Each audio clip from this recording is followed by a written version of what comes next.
بسم الله الرحمن الرحيم ألف لام ميم را تلك آيات الكتاب والذي أنزل إليك من ربك الحق ولكن أكثر الناس لا يؤمنون الله الذي رفع السماوات بغير عمد ترونها ثم استوى على العرش وسخر الشمس والقمر كل يجري لأجل مسمى يدبر الأمر يفصل الآيات لعلكم بلقاء ربكم توقنون وهو الذي مد الأرض وجعل فيها رواسي وأنهارا ومن كل الثمرات جعل فيها زوجين اثنين يغشي الليل النهار إن في ذلك لآيات لقوم يتفكرون وفي الأرض قطع متجاورات وجنات من أعناب وزرع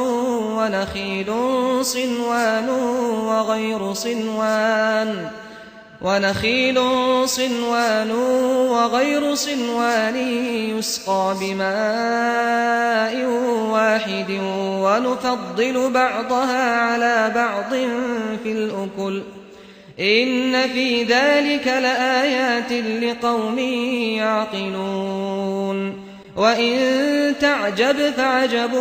قولهم أإذا كنا ترابا أإنا لفي خلق جديد أولئك الذين كفروا بربهم وأولئك الأغلال في أعناقهم وأولئك أصحاب النار هم فيها خالدون ويستعجلونك بالسيئة قبل الحسنة وقد خلت من قبلهم المثلات وإن ربك لذو مغفرة للناس على ظلمهم وإن ربك لشديد العقاب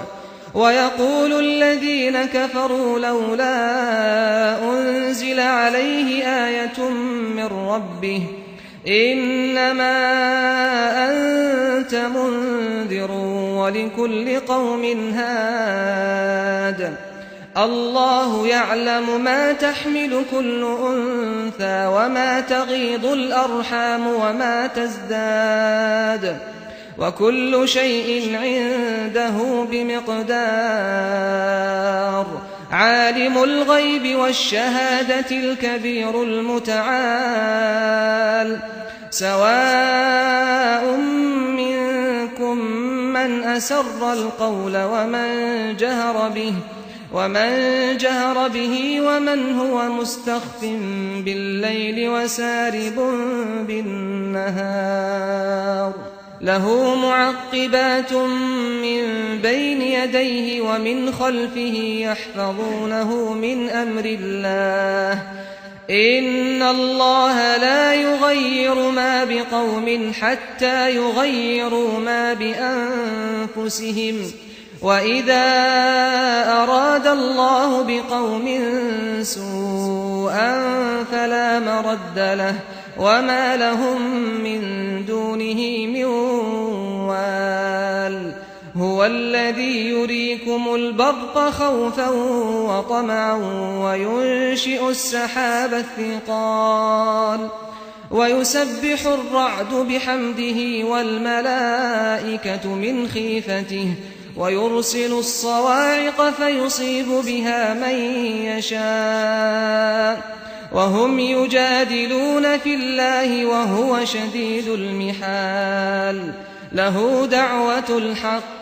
والذين يدعون من دونه لا يستجيبون لهم بشيء لا يستجيبون لهم بشيء إلا كباسط كفيه إلى الماء ليبلغ فاه وما هو ببالغه وما دعاء الكافرين إلا في ضلال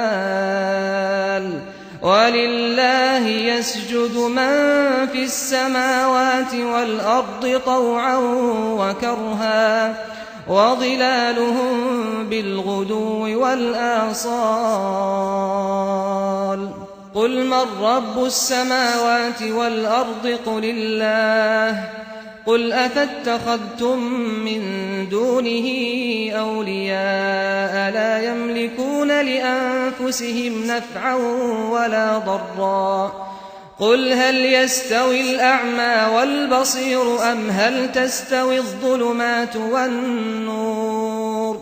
أم جعلوا لله شركاء خلقوا كخلقه فتشابه الخلق عليهم قل الله خالق كل شيء وهو الواحد القهار أنزل من السماء ماء فسالت أودية بقدرها فاحتمل السيل زبدا رابيا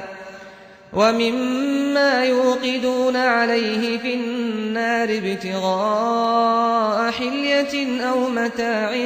زبد مثله كذلك يضرب الله الحق والباطل فأما الزبد فيذهب جفاء وأما ما ينفع الناس فيمكث في الأرض كذلك يضرب الله الأمثال للذين استجابوا لربهم الحسنى والذين لم يستجيبوا له لو أن لهم ما في الأرض جميعا ومثله معه لافتدوا به أولئك لهم سوء الحساب ومأواهم جهنم وبئس المهاد أفمن يعلم أنما أنزل إليك من ربك الحق كمن هو أعمى إنما يتذكر أولو الألباب الذين يوفون بعهد الله ولا ينقضون الميثاق والذين يصلون ما أمر الله به أن يوصل ويخشون ربهم ويخافون سوء الحساب والذين صبروا ابتغاء وجه ربهم وأقاموا الصلاة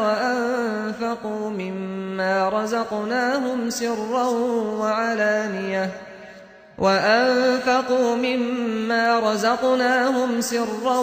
وعلانية ويدرؤون بالحسنة السيئة أولئك لهم عقبى الدار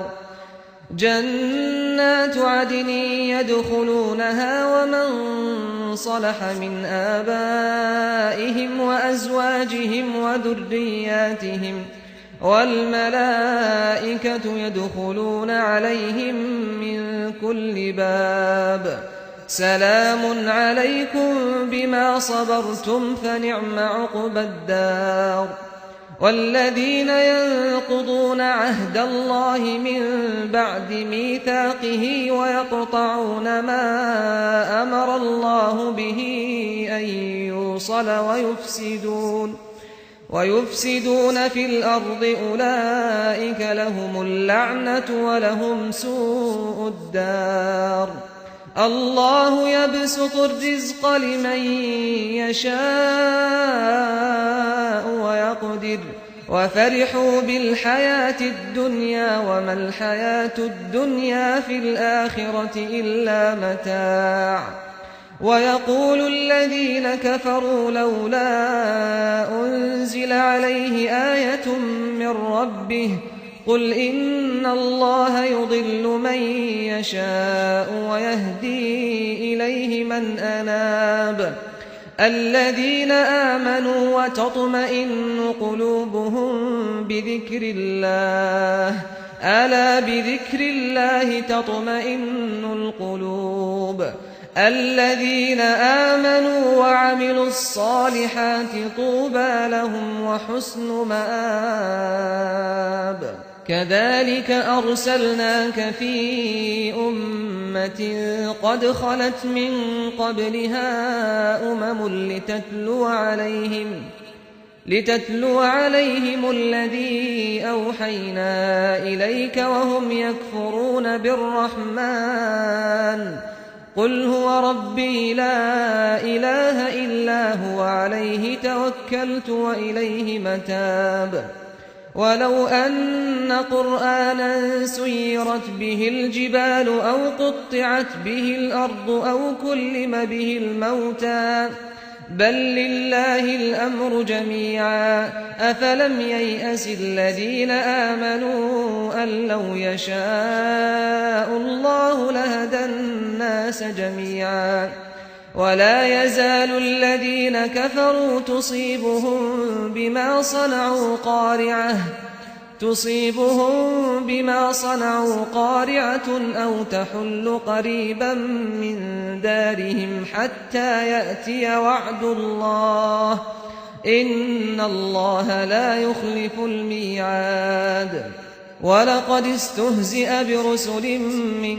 قبلك فأمليت للذين كفروا ثم أخذتهم فكيف كان عقاب